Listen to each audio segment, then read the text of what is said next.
Hello বন্ধুরা, নতুন একটি গ্যাজেট আপগ্রেডেশন ভিডিওতে আপনাদের স্বাগতম।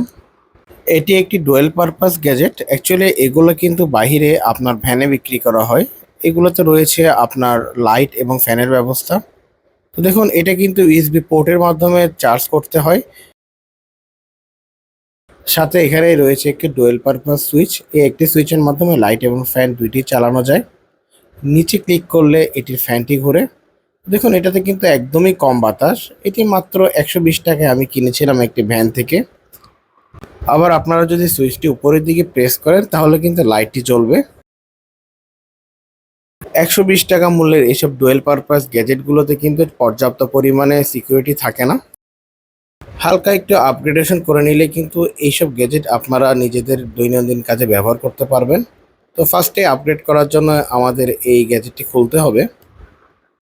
গ্যাজেটটি খোলার মাধ্যমে কিন্তু আমরা ভিতরে খুবই স্বল্প সংখ্যক ইলেকট্রনিক্স পার্টস দেখতে পাচ্ছি, যেগুলো কিন্তু এটা সেফটির জন্য যথেষ্ট নয়। তো এখানে দেখুন, একটি লিথিয়াম পলিমার ব্যাটারি দেখা যাচ্ছে, যেটি সম্ভবত কোনো মোবাইলের ইউজড ব্যাটারি। ম্যাক্সিমাম ক্যাপাসিটি ৬০০ থেকে ৭০০ এমএএইচ হবে। এখানে রেজিস্টরটি লাইটের সাথে সংযুক্ত। বাইরে থেকে টাইপ বির মাধ্যমে চার্জ দিলে লাইটটি জ্বলে। আর ডায়োডটির কাজ হলো এখানে বিদ্যুৎকে একমুখী সঞ্চালন করা, কিন্তু কোনো বিএমএস দেখা যাচ্ছে না। আমরা এখানে আগের ব্যাটারিটি পরিবর্তন করে এই লিটোকালা টেস্টেড ওর ল্যাপটপ লিথিয়াম পলিমার ব্যাটারিটি রিপ্লেস করে দিব। এটি অনেক হাই ক্যাপাসিটির, ৪০০০+ এমএইচ, সাথে এই টাইপ সি 1S বিএমএসটা নিব। এটার মাধ্যমে কিন্তু অ্যাকচুয়ালি ওই ব্যাটারিটিকে ফুললি চার্জ করা যাবে। আর সাথে নিয়ে নিব একটি ড্রোন প্রোপেলার, যাতে বাতাসের পরিমাণ অনেকটা বৃদ্ধি পায়। এই ড্রোন প্রোপেলারটির দাম ৫০ টাকা এবং 1S বিএমএস সার্কিটের দাম ছিল ২০ টাকা। এখন দেখুন, এখানে ড্রোন প্রোপেলার লাগানো সত্ত্বেও কিন্তু কোনো বাতাস পাওয়া যাচ্ছে না। এর কারণ অ্যাকচুয়ালি কি হতে পারে?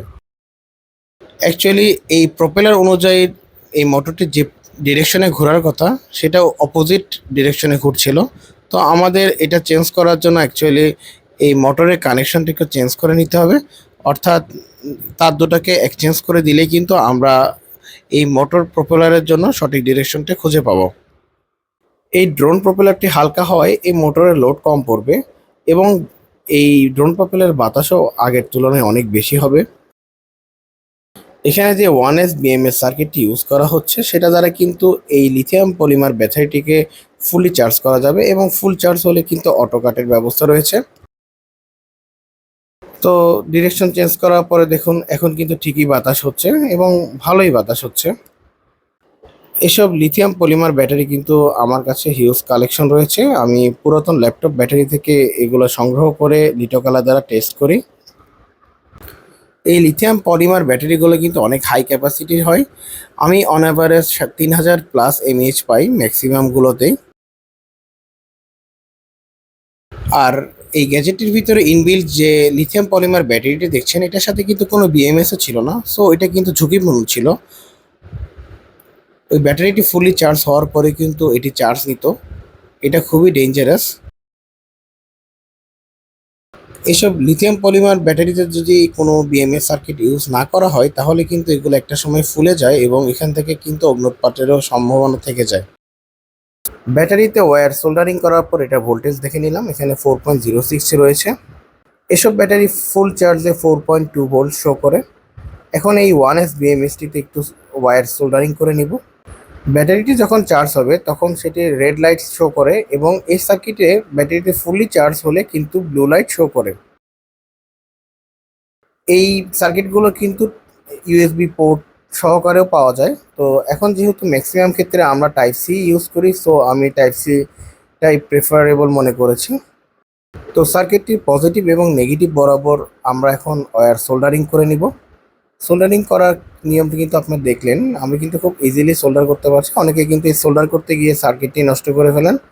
তো আপনাদের যদি আলাদা সোল্ডারিংয়ের উপরে আলাদা কোনো ভিডিও লাগে আমাকে জানাবেন, আমি কিন্তু অবশ্যই একটি সোল্ডারিংয়ের উপরে ডেডিকেটেড ভিডিও বানিয়ে দিব। অ্যাকচুয়ালি আমি সোল্ডারিং কিন্তু শখবশত অনেক ছোটোবেলায় শিখেছিলাম, হয়তো বা আমি তখন ক্লাস 5 কি 6-এ পড়ি, তখনই কিন্তু আমি সোল্ডারিং শিখেছিলাম। দেখুন, এই সার্কিটটিতে কিন্তু এখন ওয়্যার কানেক্টেড করা হয়ে গেছে। এই সার্কিটগুলো কিন্তু 1S বিএমএস হিসেবে কাজ করে। ভিডিওর এই পর্যায়ে আমি সার্কিটটিকে ব্যাটারির সাথে কানেক্টেড করে একটু পরীক্ষা করে দেখব যে অ্যাকচুয়ালি এই সার্কিটটি ঠিক আছে কিনা, মানে সার্কিটটি দিয়ে আদৌ কি এই ব্যাটারিকে চার্জ করা সম্ভব কিনা। অনেক ক্ষেত্রে কিন্তু আপনার সার্কিটটি নষ্ট করে থাকে, অথবা আপনি হয়তো সোল্ডারিং করতে গিয়ে সার্কিটটি নষ্ট করে ফেলতে পারেন। দেখুন রেড লাইট জ্বলছে, অর্থাৎ এই সার্কিটটি ঠিক আছে এবং ব্যাটারিকে চার্জ করতে সক্ষম। ভিতরে থাকা এখন এই লিথিয়াম পলিমার ব্যাটারিটিকে আমাদের রিপ্লেস করতে হবে। এটা কিন্তু তারা খুব শক্তভাবেই এটি দিয়েছে গ্লুগানের মাধ্যমে। খেয়াল করে দেখুন ব্যাটারি থেকে আসা পজিটিভ প্রান্তটি কিন্তু সুইচের মাধ্যমে আলাদা করা হয়েছে এবং নেগেটিভ প্রান্তগুলো কিন্তু একসাথেই কানেক্টেড এখানে। অ্যাকচুয়ালি আমরা এই গ্যাজেটটির এই অংশে থেকে ব্যাটারিটা এবং এই চার্জিং পোর্টটা রিপ্লেস করব, সুইচটিকে তার আগের জায়গায় রাখবো। তো দেখুন এটা কিন্তু বহু কষ্টে বের করা হলো। একদমই সাধারণ একটা লিথিয়াম পলিমার ব্যাটারি, এটাতে নেই কোনো বিএমএস, অর্থাৎ এটা কিন্তু সম্পূর্ণ ঝুঁকিপূর্ণ ছিল এখানে ইউজ করা। আমি কিন্তু আমার চ্যানেলের নামটি খুব রিসেন্টলি পরিবর্তন করার ডিসিশন নিয়েছি। আপনারা যারা আমার গ্যাজেট রিলেটেড ভিডিওগুলো দেখেন তারা কিন্তু গ্যাজেট রিলেটেড ভিডিওর পাশাপাশি এই একই চ্যানেলে আমার ট্রাভেল রিলেটেড ভিডিওগুলো দেখতে পারবেন, অর্থাৎ ট্রাভেলিং ব্লগসগুলো। সো আপনারা অ্যাকচুয়ালি একই চ্যানেলে ২ রকম ফ্লেভার পাবেন বলে আশা করছি। আর এর জন্য আমি আমার চ্যানেলের নামটা পরিবর্তন করার চিন্তাভাবনা করছি অ্যাকচুয়ালি। এখন আমার এই কানেকশনটা খুবই ইজি। মোটর থেকে আসা নেগেটিভ প্রান্ত, লাইট থেকে আসা নেগেটিভ প্রান্ত, চার্জিং পোর্ট থেকে আসা নেগেটিভ প্রান্ত এবং ব্যাটারির নেগেটিভ প্রান্ত আমরা একসাথে জয়েন করে দিব। তো এখানে একসাথে লাগানোর পর আমি একটু সোল্ডার করে দিচ্ছি যেন এই জয়েন্টটা খুব মজবুত হয়, এবং সোল্ডারিংয়ের পরে কিন্তু এখানে হিটসিঙ্ক টিউব লাগাই দিচ্ছি যাতে ভিতরে শর্ট সার্কিটের কোনো সম্ভাবনা না থাকে। আপনারাও চেষ্টা করবেন হিটসিঙ্ক টিউব ইউজ করার। আর এখন এখানে দেখুন এই সুইচে কিন্তু মাঝের যে পোর্শনটা রয়েছে সেখানে একটা ওয়্যার সোল্ডারিং করে নিলাম। আর সুইচটির উপরে এবং নিচের প্রান্ত থেকে একটি প্রান্ত গিয়েছে মোটরে এবং অন্য প্রান্ত গিয়েছে কিন্তু এই লাইটটিতে। আর সুইচটির মাঝের প্রান্ত থেকে যে ওয়্যারটা কানেক্ট করছি সেটা আমি সরাসরি ব্যাটারি থেকে আসা পজিটিভ প্রান্ত এবং সার্কিট থেকে আসা পজিটিভ প্রান্তের সাথে কানেক্টেড করে দিলাম, এবং একইভাবে হালকা একটু সোল্ডারিং করে হিটসিঙ্ক টিউব ইউজ করে নিলাম। তো এখন কিন্তু এই কানেকশনের মাধ্যমে আপনারা ইজিলি বাইরে টাইপ সির মাধ্যমে ব্যাটারিকে চার্জ করতে পারবেন। আর ফুল চার্জ হলে কিন্তু অটো কাটেরও ব্যবস্থা রয়েছে। এখন দেখুন এই মোটরটিতে কিন্তু আগের তুলনায় প্রায় ৪ থেকে ৫ গুণ বেশি বাতাস পাওয়া যাবে। আবার একই সুইচের মাধ্যমে কিন্তু আমরা চাইলে লাইটটিও জ্বালাতে পারবো, সেক্ষেত্রে অনেক অনেক ঘন্টা আপনারা ব্যাকআপ পাবেন এখানে। কানেকশন করার পর আমরা একটু শিওর হইনি যে ব্যাটারিটিকে চার্জ করা যায় কিনা। দেখুন ব্যাটারিটি কিন্তু চার্জ নিচ্ছে। এখন এই সার্কিটটি এবং ব্যাটারিটিকে এই ডিভাইসটির ভিতরে ইনস্টল করার পালা। তো সার্কিট এবং ব্যাটারি দুইটাকে আমাদের এই ভিতরের অংশটায় ইনস্টল করতে হবে। এর আগেই আমরা ব্যাটারির খোলা দুটি প্রান্ত অর্থাৎ পজিটিভ এবং নেগেটিভ প্রান্তকে একটু সিল করে নিব।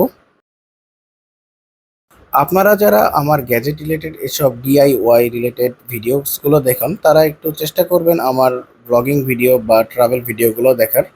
সেই সাথে আমাকে কমেন্টের মাধ্যমে জানাবেন কিভাবে আমার ভিডিও কোয়ালিটি বা কন্টেন্ট কোয়ালিটি ইমপ্রুভ করা যায়। তো আমাদের এখন এই ব্যাটারিটিকে এই ভিতরে ইনসার্ট করার পালা। ব্যাটারি এবং এই সার্কিট দুটাকে ইনস্টল করতে হবে ভিতরে। তো সেজন্য আমরা ইউজ করলাম গ্লুগান।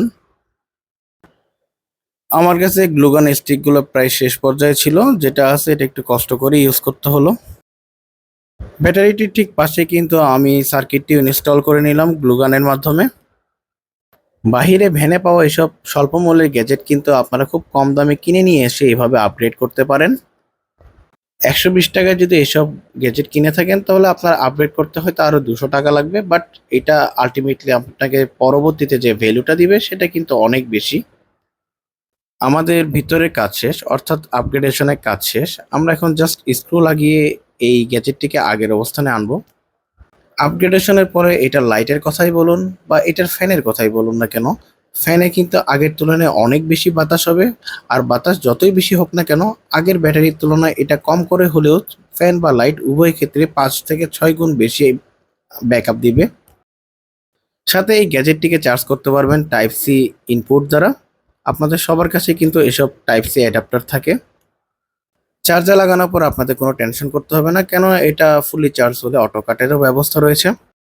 ধৈর্য সহকারে আজকের এই গ্যাজেট আপগ্রেডেশন ভিডিওটি দেখার জন্য ধন্যবাদ। ইউটিউব থেকে দেখলে আমার চ্যানেলটি সাবস্ক্রাইব করে দিবেন এবং ফেসবুক থেকে দেখলে আমার পেজটি ফলো করে দিবেন। ধন্যবাদ।